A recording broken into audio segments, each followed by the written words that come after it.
Majesté, sur l'Iran en général, est considéré du point de vue, je dirais, géopolitique. Est-ce que ça veut dire que ce retour en force de l'islam, ou en tout cas de ces manifestations spectaculaires, interdit toute modernisation des pays où il y a islam? Moi, écoutez, je suis descendant du prophète, je suis Amir al-Mouminin, la Constitution me donne un pouvoir spirituel qu'elle ne donne pas dans d'autres pays. Je suis musulman, pratiquant, dans un peuple musulman pratiquant. Si on me dit un jour d'embrasser cet islam-là, eh bien, je sais que je préférerais devenir athée. Quand vous dites cet islam-là, c'est-à-dire... Cet islam à rebours, cet islam à l'écrevisse. Vous n'admettez pas que l'islam soit un frein à la modernisation et au progrès? Il ne l'a jamais été. Et je considère que c'est un crime de lèse-divinité, si l'on peut dire, que de faire apparaître l'islam comme il est. Mais nos pires ennemis, même au temps des croisades, où ça tapait dur, n'ont pas écrit sur nous ce qu'on est en train d'écrire. Quand on lit les hebdomadaires à grand tirage. Mais comment, Majesté, peut-on concilier la rigueur des mœurs, ne serait-ce que des mœurs islamiques par exemple, et ce qu'on pourrait appeler la modernisation, qui fait que Donnez-moi un exemple. le vent du large va forcément pénétrer sur votre continent? Donnez-moi mais monsieur, on ne peut pas être plus musulman qu'on l'est chez nous. Oui. Parce que nous sommes le seul pays qui n'a qu'un seul rite. Et nous avons pris encore le rite le plus dur. Oui. Nous sommes le pays le plus orthodoxe. J'aimerais bien que vous me donniez un exemple de modernité allant à l'encontre de l'islam ou l'islam. Donnez-moi un exemple. Alors, pardon, Majesté, je vais formuler autrement ma question. Comment pouvez-vous concilier chez vous modernisation du pays et, je dirais, rigueur du culte islamique, alors que d'autres pays n'y arrivent pas? Parce que tout simplement, que nous parlons l'arabe mieux qu'eux, que donc nous connaissons le Coran mieux qu'eux, et que nous l'expliquons mieux qu'eux, et que nous connaissons notre religion mieux. C'est tout. J'ai une certaine nouvelle image de l'islam avec Khomeini, avec Kadhafi, même avec Idi Amin Dada, qui réellement met les cheveux en pointe. Est-ce que ça c'est l'islam ou ça c'est une corruption, une certaine corruption? Bah, écoutez, je ne sais pas, non, je vais vous dire une chose. Ce sont des choses trop importantes. Je ne sais pas si M. Fidel Castro est pratiquant, et je ne sais pas si... et je ne sais pas si Pinochet est pratiquant. Mais si je vous disais, mais la chrétienté, je vous dis, mais la chrétienté, est-ce que c'est la reine d'Angleterre anglicane, ou est-ce que c'est le président Giscard d'Estaing, ou est-ce que c'est Fidel Castro quand il va à la messe, ou est-ce Pinochet? Si je vous posais la question comme ça, qu'est-ce que vous me diriez?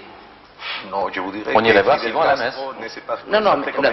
Mais ça n'empêche pas que vous disiez Pinochet a fait ce qu'il a fait. Sérieusement, Majesté, pour vous, ce sont des caricatures de l'islam. Ce sont des cas. Vous ne pouvez pas juger une religion par des cas, par le comportement d'homme. Vous ne pouvez pas les juger. Et pourquoi vous ne me donnez que les mauvais exemples qui sont minorités? Pour vous demander quels sont les bons. Ben, c'est tout le reste. Et puis vos rapports avec la France, Majesté, le président de la République vous a gratifié du terme d'ami, je pense que vous le lui rendez d'ailleurs, vous l'avez dit à plusieurs reprises. J'aimerais savoir concrètement comment ça se passe. Par exemple, est-ce que vous arrivez de décrocher votre téléphone et d'appeler le président français, soit pour l'informer, soit pour raisonner avec lui? Souvent de prendre mon téléphone, de l'appeler, comme il lui arrive de prendre son téléphone, de m'appeler. Les rapports sont extrêmement étroits.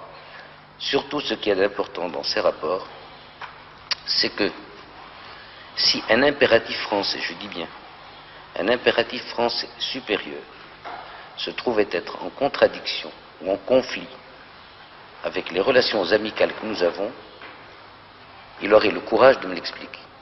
Et ce serait la plus grande preuve d'amitié. De même que ce serait mon cas. C'est déjà arrivé? Jamais. Jamais. Vous pensez aujourd'hui, Majesté, que vous êtes un souverain dans votre pays accepté, mal aimé ou au contraire bien aimé? C'est très difficile à dire. D'abord, je tiens à vous dire une chose, c'est que d'une façon générale, l'humanité aime le changement. Elle aime le changement, elle aime voir d'autres têtes, pour ne pas dire autre chose. Elle aime voir d'autres gueules. Disons que ce n'est pas encore arrivé. Qu'on n'a pas encore assez de moi, mais il arrivera un jour où alors je souhaite que mon successeur soit à la hauteur et qu'il puisse prendre en main ses responsabilités.